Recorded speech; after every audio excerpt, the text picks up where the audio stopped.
வாங்க மக்களே, வணக்கம். இப்போ தமிழ்நாட்டு அரசியல்ல செம பரபரப்பான விஷயங்கள் நடந்துட்டு இருக்கு. குறிப்பா 2026 எலெக்ஷன் நெருங்கிக்கிட்டு இருக்கிற இந்த நேரத்துல எந்த கட்சி யாரோட கூட்டணி வைக்கும், எந்த கட்சிக்குள்ள என்ன நடக்கும்னு ஏகப்பட்ட செய்திகள் போயிட்டு இருக்கு. இப்போ அதிமுகவை பாத்தீங்கன்னா ஒரு பெரிய ட்விஸ்ட் நடந்துட்டு இருக்கு. நயினார் நாகேந்திரன் அவர்கள் எடப்பாடி பழனிசாமி இபிஎஸ் அவர்களை சந்திச்சிருக்காரு. இதுக்கப்புறம் என்ன செய்தி வருதுன்னா, இபிஎஸ் ஒரு காம்ப்ரமைஸுக்கு வர முடிவெடுத்திருக்காருன்னு சொல்றாங்க. அதாவது ஓபிஎஸ் அவர்கள் இபிஎஸ் தலைவராக ஏத்துக்கிட்டா அவரை கட்சியில சேர்த்துக்க ரெடியா இருக்காரு. இதுக்கு முக்கியமான காரணம் என்னன்னு பார்த்தா, மத்தியில இருக்கிற பாஜக கொடுத்த அழுத்தம்னு சொல்றாங்க. எப்படியாவது கட்சியை ஜெயிக்க வைக்கணும், 2026 எலெக்ஷன் முக்கியம்னு இபிஎஸ் ஒரு முடிவுக்கு வந்திருக்காரு. இப்போ பாஜகவும் ரொம்ப ஆக்டிவா இருக்குது. ஏன்னா கூட்டணியை ஃபைனலைஸ் பண்ண வேண்டிய கட்டாயம் அவங்களுக்கும் இருக்கு. முக்கியமா டிடிவி தினகரன், ஓபிஎஸ் இவங்களால அதிமுக கூட்டணிக்கு வர்ற டேமேஜை கம்மி பண்ண வேண்டிய தேவையும் பாஜகவுக்கு இருக்கு. எதிரிகள் என்ன பண்றாங்கன்னா, அதிமுகவை பலவீனமா காட்ட கட்சியில இருக்கிறவங்களை வெளியே இழுக்க முயற்சி பண்றாங்க. அதனாலதான் அதிமுகவும் நாங்க பலமா இருக்கோம்னு காட்டுறதுக்காக மற்ற கட்சியிலிருந்து நிர்வாகிகள் உள்ள வர்ற மாதிரி செய்திகளை போடுறாங்க.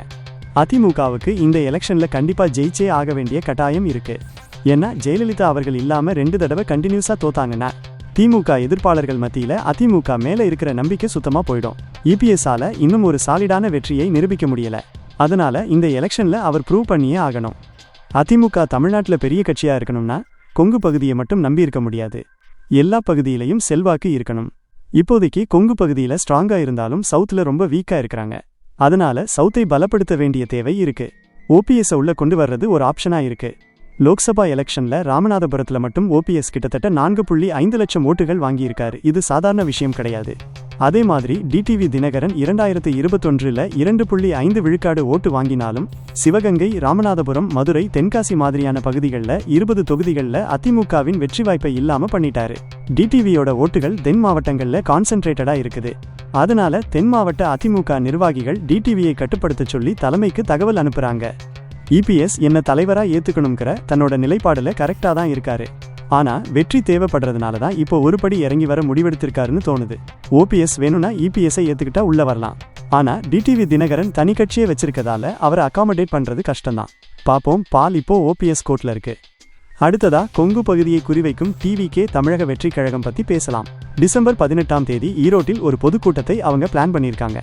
செங்கோட்டையன் அவர்கள் டிவிகேவுக்கு வந்ததுக்கு அப்புறம் கொங்கு பகுதியில கவனம் செலுத்துறாங்க. செங்கோட்டையன் ஒரு கிரவுண்ட் லீடர் இல்லை, ஆனா ஒரு அட்வைசர் கெபாசிட்டியில செயல்படக்கூடியவர். கொங்கு பகுதியில டிவிகேவுக்கு ஆள் கிடையாது. அதனால செங்கோட்டையன் மாதிரி ஒரு பெரிய லீடரை உள்ள கொண்டு வர்றாங்க. டிவிகேவின் அரசியல் இப்போதைக்கு திமுகவுக்கு லாபகரமா தான் இருக்கு.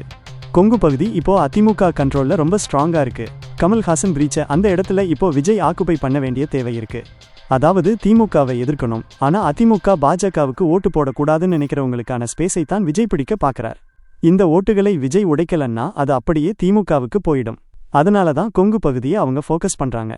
டிவிகே உக்குள்ள செங்கோட்டையன் உள்ள வந்தது புசியானந்த் மாதிரியான மற்றவங்களுக்கு ஒரு சின்ன பின்னடைவு தான்.